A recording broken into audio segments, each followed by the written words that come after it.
Hello student, last video में हमने membrane के स्ट्रक्चर और फंक्शन के बारे में पढ़े थे, जिसमें हमने देखा था कि मेम्ब्रेन का फंक्शन क्या होता है कि फर्स्ट ऑफ ऑल वो तो टॉक्सिक सब्सटेंस को वो आउट ऑफ द सेल रखता है।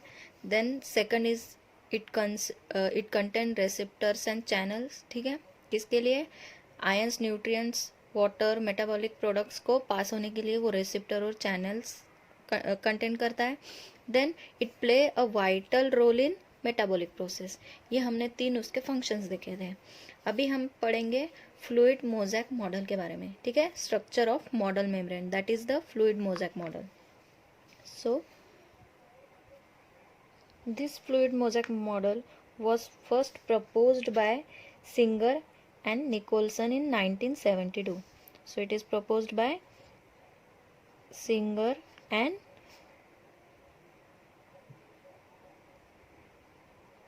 Nicholson in 1972.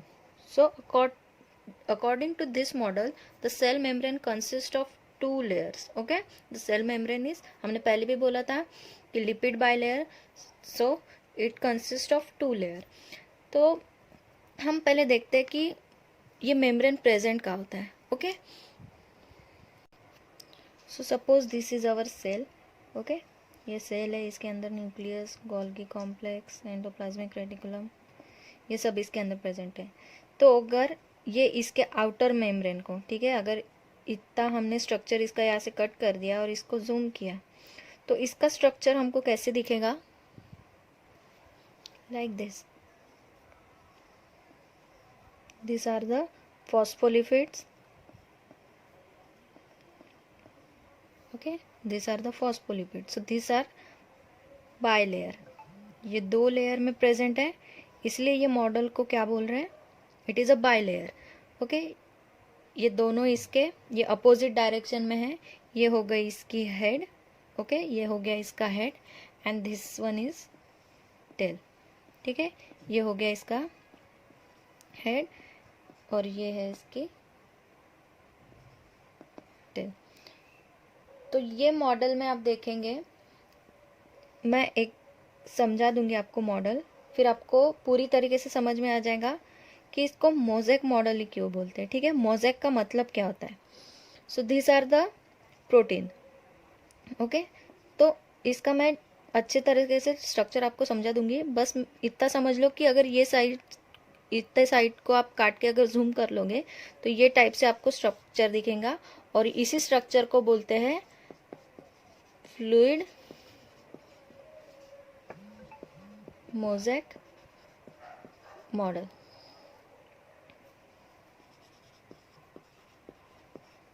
तो अब इसे मोज़ेक क्यों बोलते हैं?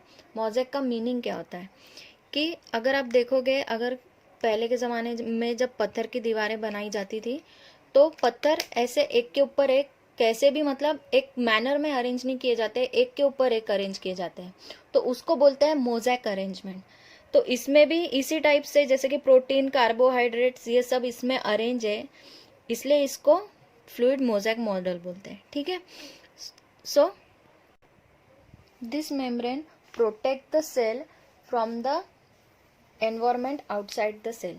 ठीक है, अब सेल है, सेल के अंदर भी एक्वेस रीजन है और सेल के बाहर भी एक्वेस रीजन है. ठीक है, सेल के अंदर भी एक्वेस रीजन है, सेल के बाहर भी एक्वेस रीजन है. सपोज अगर ये सेल मेम्ब्रेन नहीं रहेगा, ठीक है, सेल के अंदर सेल के ऊपर अगर सेल मेम्ब्रेन ही नहीं रहेगा, तो जो ऊपर का फ्लूइड पार्ट है वो सेल के अंदर इंसर्ट हो जाएगा और सेल के अंदर का जो फ्लूइड पार्ट है वो बाहर निकल जाएगा. तो इसके वजह से ये जो सेल मेम्ब्रेन है ये बहुत हेल्प करता है कि वो सेल को प्रोटेक्ट करके रखता है from the environment outside the cell. So it protect cell from outer environment. Outer environment से ये सेल को प्रोटेक्ट करता है. The cell membrane also regulate what enters and exit the cell so that it don't lose too many nutrients or take too many ions. ठीक है, हमने पहले भी बोला था कि टॉक्सिक सब्सटेंस को ये आउटसाइड द सेल रखता है. तो इसके दोनों काम है कि ये टॉक्सिक सब्सटेंस को तो आउटसाइड रखेगा ही, लेकिन इसके अंदर के जो सब्सटेंस है वो भी वो बाहर नहीं जाने देगा। जो इम्पोर्टेंट है, जो उसको एनर्जी लग रही है, सिर्फ वही उसको अंदर आने देगा, बाकी के जो अदर है वो उसको बाहर नहीं जाने देगा। So the cell membrane regulates what enter and what exit। ये रेगुलेट करता है कि कौन से मॉलिक्यूल्स को अंदर आना चाहिए और कौन से मॉलिक्यूल्स को बाहर जाना चाहिए। So it also does a pretty good job for keeping harmful things out. ठीक है, जो हार्मफुल थिंग्स होती है उनको वो सेल के अंदर एंटर नहीं होने देता है। सो जो हार्मफुल थिंग्स होती है उनको वो अंदर नहीं जाने देता। So now what it's made up of. अब ये किस चीज से बना होता है, जो फ्लूइड मोज़ेक मॉडल है वो किस टाइप से बना होता है। So it contain 3 primary things. Okay, it contain 3 primary things.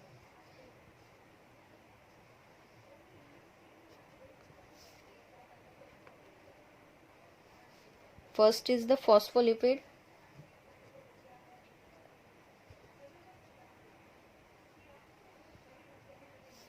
then second is the cholesterol, and third one is the protein।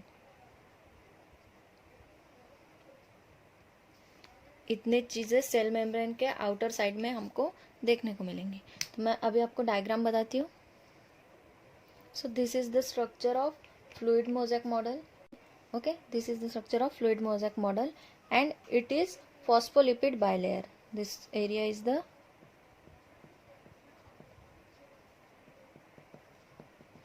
phospholipid bilayer. These are the phospholipid. Okay, ये जो है ये phospholipid है और ये 2 लेयर्स में है, इसलिए इसको बोला जाता है phospholipid bilayer। So in this diagram, these are the phospholipid,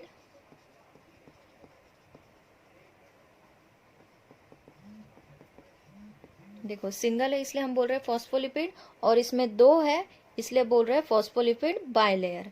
okay, and this region, this one is the cholesterol. Okay, ये जो रीजन है इसको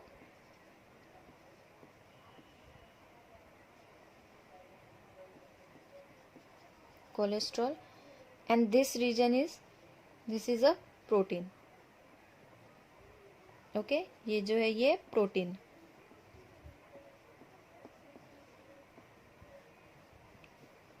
तो प्रोटीन में भी इसमें 2 टाइप होते हैं। This is the integral protein. Okay, integral protein, and this is the peripheral. Okay, this one is the integral protein and this one is the peripheral protein। So it has a 2 type. First is the integral protein, and this one is the peripheral।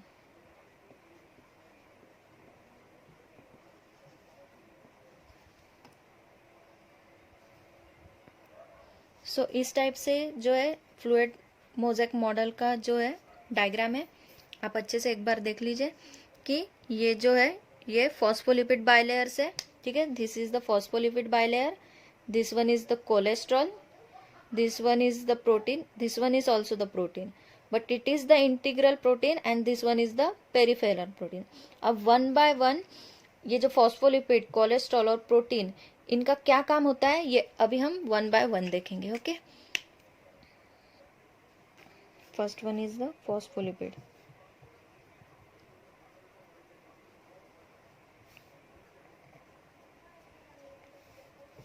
ठीक है, phospholipid क्या होता है ये देखेंगे। तो हमने phospholipid का स्ट्रक्चर ये टाइप से देखा था। ठीक है, ये टाइप से हमने इसका स्ट्रक्चर देखा था। So it is the head of the phospholipid and this is the tail of the phospholipid. So these phospholipid are amphipathic in nature। ठीक है। ये फॉस्फोलिपिड कैसे होते हैं? Amphipathic in nature. What does that means? It is hydrophobic as well as the hydrophilic. ठीक है। अब hydro से आपको समझ आता है कि वाटर, ठीक है। हाइड्रोफोबिक यानी जो वाटर को अंदर एंटर नहीं होने देता है, ठीक है। And hydrophilic that is the water loving, ठीक है। So what are the phospholipid? Phospholipid consist of head and tail, okay. So जो इसकी हेड जो होती है, it is the hydrophilic tail, sorry, hydrophilic इसका मतलब water loving, and this tail is hydrophobic.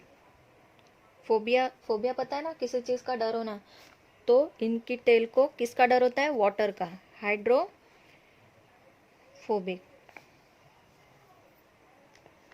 That hates water.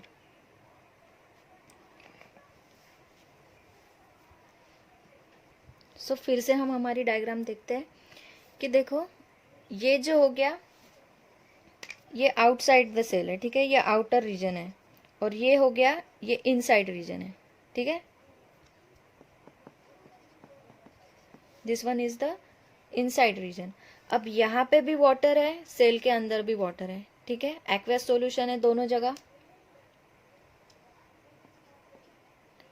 तो हमने पहले भी बोला था कि ये सेल मेम्ब्रेन क्या करता है कि अपने अंदर के न्यूट्रिएंट्स, जैसे न्यूट्रिएंट्स है इसके, ये बाहर नहीं जाने देता और बाहर के न्यूट्रिएंट्स को अंदर नहीं आने देता, लेकिन जो जरूरत है जैसे कि आयंस, वाटर, यही सब आने देता है। अगर ये मेम्ब्रेन ये प्रेजेंट नहीं रहेंगी, आउटर मेम्ब्रेन, अगर ये सेल मेम्ब्रेन सेल के ऊपर प्रेजेंट नहीं रहेंगी, तो बाहर का पूरा पानी अंदर आ जाएगा और अंदर का पूरा पानी बाहर चले जाएगा। इसके वजह से ये जरूरी है। सो हमने क्या बोला था कि ये हेड है फॉस्फोलिपिड की और ये टेल है। So this one is the water loving and this one is the water hater. तो ये जो है ये वाटर लविंग है, तो इनसाइड का जो वाटर है ये यहाँ तक रहेगा, बट ये वाटर हेटर है, इसके वजह से यहाँ का वाटर बाहर नहीं जा पाएगा। उसी टाइप से ये इसके हेड है, यहाँ पे भी वाटर प्रेजेंट है, ठीक है। तो ये वाटर यहाँ पे प्रेजेंट है, ये इसकी टेल है, तो ये भी यहाँ से पानी अंदर नहीं आने देगा। तो यही फंक्शन होता है फॉस्फोलिपिड का, ठीक है। ये फंक्शन क्या होता है? फॉस्फोलिपिड का फंक्शन होता है ये। सो there are two important parts of the phospholipid.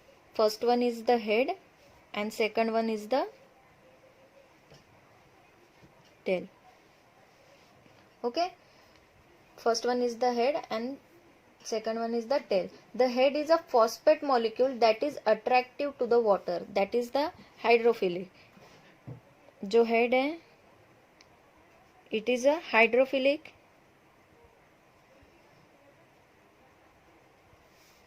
and tail is hydrophobic.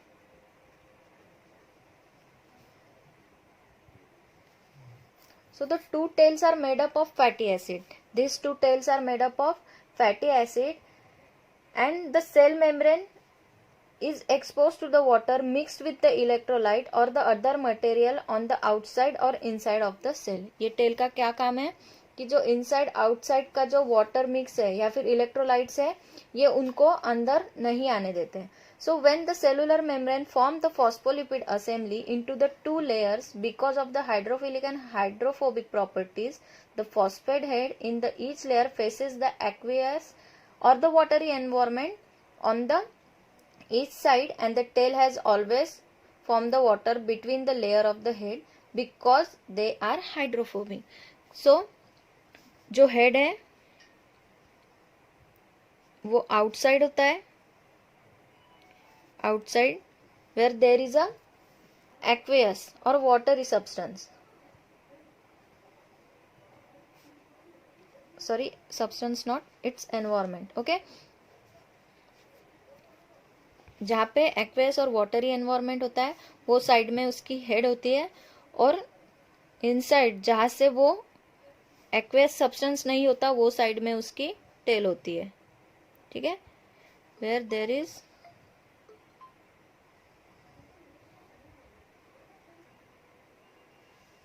no water present or no aqueous environment is present.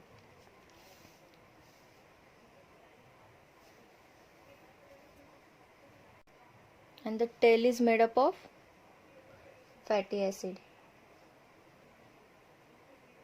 Means the chain is of carbon atom. The chain is made up of carbon atom.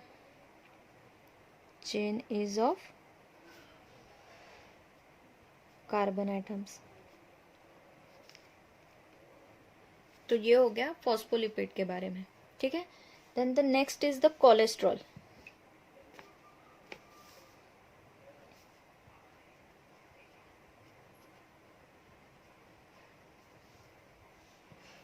सो हमने diagram में कुछ ये type से structure देखा था. ये type से जो स्ट्रक्चर देखा था, it is the cholesterol. So this cholesterol, okay, this cholesterol are embedded between the phospholipid. ये कोलेस्ट्रॉल. सो ये जो कोलेस्ट्रॉल है, इनका क्या फंक्शन होता है कि it gives the rigidity and flexibility. Okay, it gives the rigidity and flexibility to the this phospholipid and these are embedded between the phospholipid. ये जो phospholipid है, ये दो phospholipid है, इसके बीच में ये है. सो इसलिए हम बोल रहे हैं कि it is embedded between the phospholipid and it gives the rigidity and flexibility. ठीक है. ये जो phospholipid है ना, इनको ये rigidity और flexibility प्रोवाइड करता है. अब वो कैसे? In the case of excessive heat, अगर एक्सेसिव टेम्परेचर हो रहा है बॉडी में, तो इट गिव्स द रिजिडिटी. ठीक है. अगर एक्सेसिव हीट हो रही है तो वो क्या देता है? रिजिडिटी देता है. और अगर कोल्ड हो रहा है, बहुत ज्यादा ठंडी हो रही है, ठीक है, लो टेम्परेचर में, इट गिव्स द फ्लेक्सिबिलिटी. ठीक है. अगर बहुत ज्यादा हीट है, टेम्परेचर है, तो रिजिडिटी दे रहा है, और अगर बहुत ज्यादा लो है तो फ्लेक्सिबिलिटी प्रोवाइड कर रहा है. तो यही काम होता है कोलेस्ट्रॉल का. ठीक है. क्योंकि एनवायरमेंट, सेल के अंदर एनवायरमेंट को मेंटेन करना बहुत ज्यादा इंपॉर्टेंट होता है. ठीक है. अब इसका क्या काम है? लिपिड्स का क्या काम है कि वो बस इनसाइड और आउटसाइड को प्रोटेक्ट कर रहे हैं. ठीक है. इनसाइड और आउटसाइड को प्रोटेक्ट कर रहे हैं. लेकिन टेम्परेचर को कौन प्रोटेक्ट करेगा? ठीक है. अगर एक्सेसिव कोल्ड हो रहा है या एक्सेसिव हीट हो रही है, तो उनको कौन प्रोटेक्ट कर रहा है? उनको प्रोटेक्ट कर रहा है कोलेस्ट्रॉल. तो यही मेन फंक्शन है कोलेस्ट्रॉल का इस फ्लूइड मोज़ेक मॉडल में. So what is the function of the cholesterol? First of all, it is embedded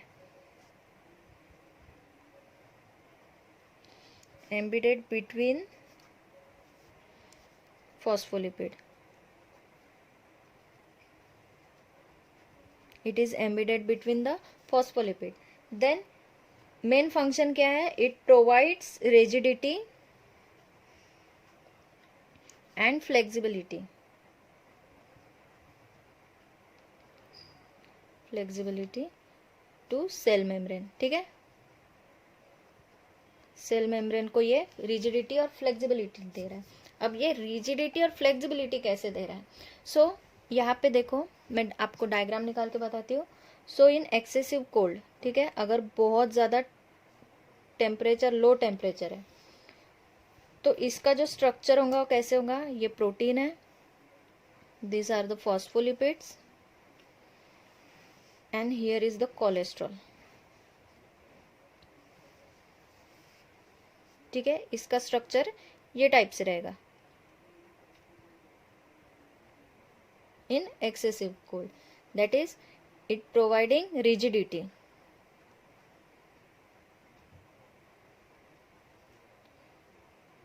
and may break. ठीक है. इसको ब्रेक डाउन कर सकते हैं ये टाइम में कोल्ड टेम्परेचर करके. लेकिन अगर एक्सेसिव हीट रही, एक्सेसिव टेम्परेचर है, तो वो टाइम पे इसका स्ट्रक्चर चेंज हो जाएगा. ये रह गए इसके प्रोटीन, और जो फॉस्फोलिपिड के मॉलिक्यूल्स है ये थोड़ा दूर दूर हो जाएंगे.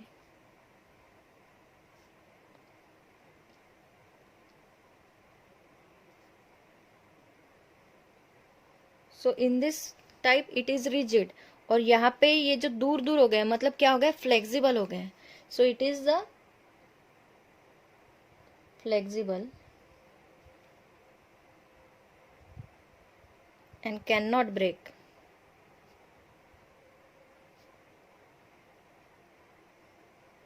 ठीक है, कोई भी चीज, अगर आप कोई भी स्ट्रांग चीज पकड़ लो, अगर उसको एकदम ज्यादा अगर खींचोगे, ठीक है, एकदम ज्यादा अगर वो टाइट है और अगर उसको जोर लगा के खींचोगे तो वो टूट जाएंगी। लेकिन अगर वो पहले से फ्लेक्सिबल है, जस्ट लाइक अ स्प्रिंग, अगर वो फ्लेक्सिबल है, आप उसको कितना भी खींचो तो वो फ्लेक्सिबल रहेगा, ब्रेक नहीं होगा। तो सेम कोलेस्ट्रॉल वही वर्क कर रहा है कि जब in the cold temperature the phospholipid are tightly arranged, so it is rigidity and we can break down, and in heat कैसे हो रहा है, उसके मॉलिक्यूल्स दूर दूर अरेंज है, उसके वजह से क्या है, वो फ्लेक्सिबल है, आप उसको कितना भी खींच लो तो वो नहीं टूटने वाला। तो ये काम होता है कोलेस्ट्रॉल का। Then about the protein, so there are again two types of protein present in the cell membrane. ठीक है, दो टाइप के प्रोटीन प्रेजेंट होते हैं।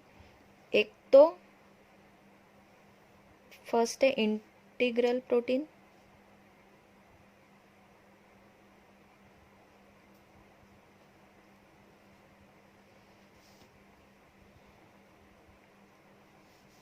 और दूसरा पेरिफेरल।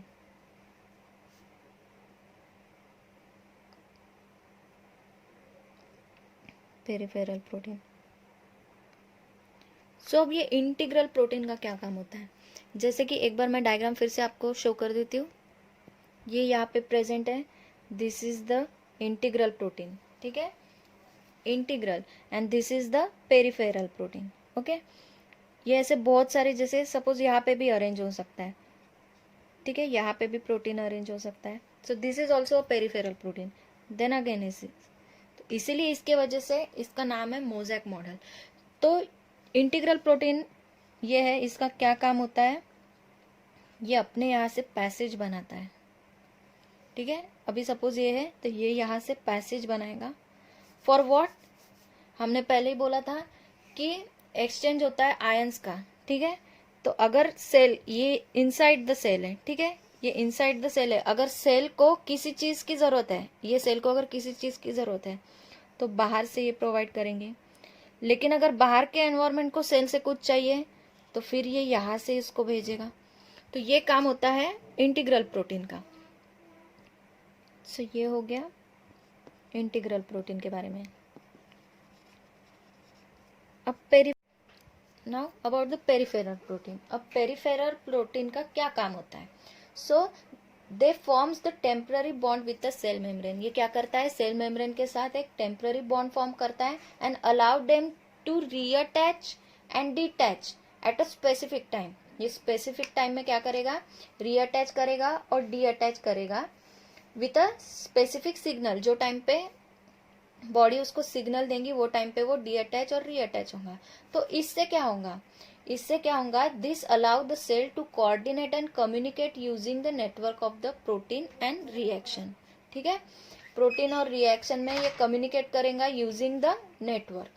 तो इसमें और क्या होता है कि ये जो पेरिफेरल प्रोटीन होते हैं, यहाँ पे लिपिड अटैच होते हैं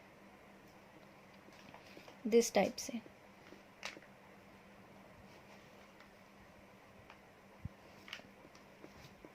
ये आउटसाइड द मेम्ब्रेन, ठीक है, यहाँ पे भी समटाइम्स अटैच होते हैं। सो ये यहाँ पे किसी भी प्रोटीन के साथ अटैच नहीं है, इसलिए इसको बोल रहे हैं glycolipid.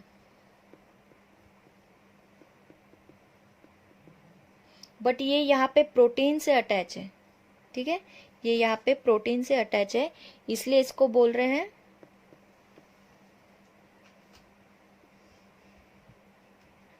Glycolipid.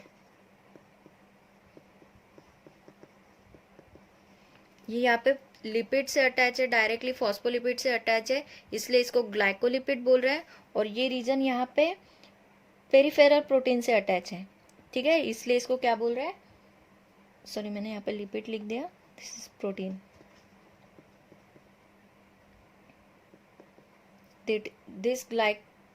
this is the glycoprotein and this is the glycolipid. तो अब इनका क्या काम होता है, जैसे कि एग्जाम्पल हम ले सकते हैं हमारे इम्यून सिस्टम का, ठीक है। अब इम्यून सिस्टम का, इसमें डब्ल्यूबीसी वर्क करते हैं हमारे इम्यून सिस्टम को वर्क करने में। अगर सपोज डब्ल्यूबीसी का क्या काम होता है कि इसके जो सेल है, तो ये यहाँ पे ग्लाइकोप्रोटीन क्या करेगा, जो डब्ल्यूबीसी के सेल्स होते हैं, अगर कोई फॉरेन पार्टिकल बाहर से आ रहा है तो ये ग्लाइकोप्रोटीन पहले ही उसको सिग्नल दे देगा कि ये हमारे टाइप का प्रोटीन नहीं है, या फिर बैक्टीरिया, सपोज कोई बैक्टीरिया अटैक कर रहा है हमारे इम्यून सिस्टम पे, तो ग्लाइकोप्रोटीन क्या कर देता है, सिग्नल दे देता है कि ये हमारे अंदर का सेल नहीं है, हमको इसे बाहर ही रखना है। तो ये मेन काम होता है ग्लाइकोप्रोटीन का। तो इसके वजह से यहाँ पे जो है ये पेरिफेरल प्रोटीन जो है वो यहाँ पे अटैच होते हैं। सो दिस इंटीग्रल प्रोटीन ये क्या करते हैं, यहाँ से पैसेज बनाते हैं to get inside and outside of ion, ठीक है। इंटीग्रल प्रोटीन क्या होता है, इसमें एक्सचेंज ऑफ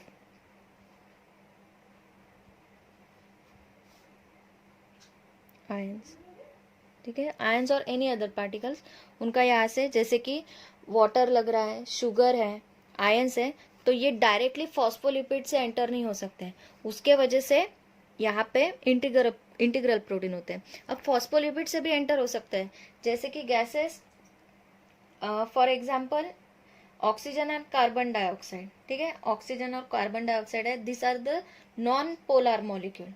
तो कैसा है कि non polar molecule, small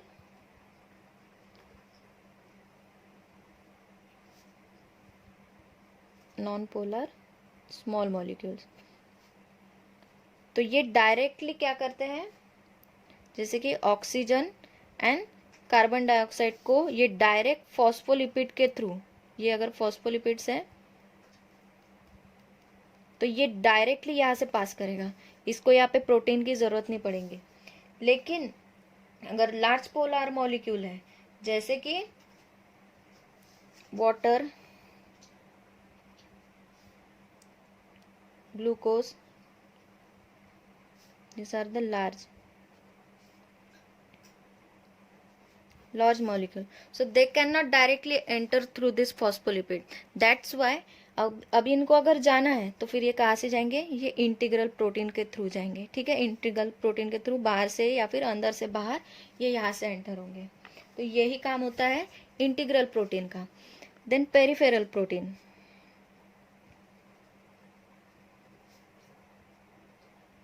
peripheral protein का क्या काम होता है कि they in the peripheral protein they form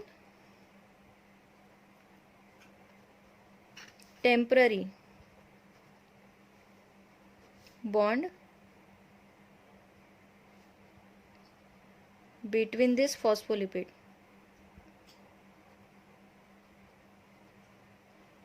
phospholipid में ये टेम्पररी बॉन्ड फॉर्म करते हैं, ठीक है। और जब जब इनको सिग्नल मिलेगा, whenever it gets the signal, it can attach and deattach. So it can attach and deattach itself. और इनके अपर साइड में क्या प्रेजेंट होते हैं, ग्लाइकोप्रोटीन,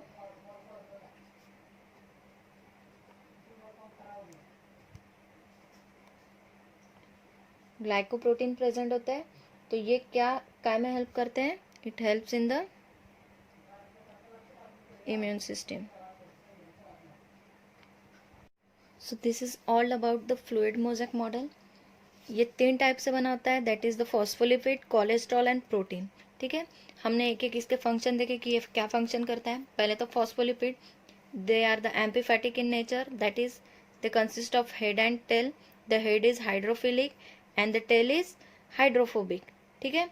हेड जो होती है वो वाटर लविंग होती है, टेल जो होती है वो वाटर हेटर्स होते हैं। तो इनका मेन क्या काम होता है कि वो सेल के अंदर का और बाहर का, इनर एंड आउटर एनवायरनमेंट, ये दोनों को प्रोटेक्ट करता है। किसी भी मतलब दोनों एक्वेस सब्सटेंस कंसिस्ट करते हैं, बाहर भी, सेल के बाहर भी, सेल के अंदर भी।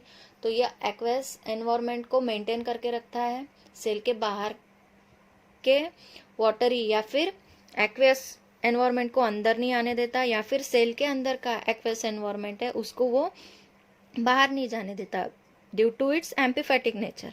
Then about the cholesterol, they are embedded between the phospholipid and they just give the rigidity and flexibility to the cell membrane. ये cell membrane को rigidity और flexibility देता है to maintain the heat and cold. Okay, to maintain the heat and cold. अगर बहुत ज़्यादा cold है, बहुत ज़्यादा कम टेम्परेचर है, तो it give rigidity to the membrane, and if there is very high temperature then it gives the flexibility to the membrane. then next हमने देखे थे प्रोटीन. प्रोटीन के इसमें दो टाइप है. First is the integral protein and second is the peripheral protein. तो integral protein क्या करता है, आयन एक्सचेंज करने में, जैसे कि शुगर, ठीक है, सॉरी ग्लूकोज, वाटर मॉलिक्यूल्स या फिर लार्ज मॉलिक्यूल जो डायरेक्टली फॉस्फोलिपिड से एंटर नहीं हो सकते हैं, ऐसी चीज़ों को वो इंटीग्रल प्रोटीन एंटर करने देता है. और फॉस्फोलिपिड क्या है, they are the temporary bonded between the phospholipid. ठीक है, जैसे ही सिग्नल मिलता है वो अटैच हो जाते हैं और जैसे ही सिग्नल मिलता है वो डी अटैच भी हो जाते हैं. ठीक है, तो this is all about the fluid mosaic model. So thank you so much.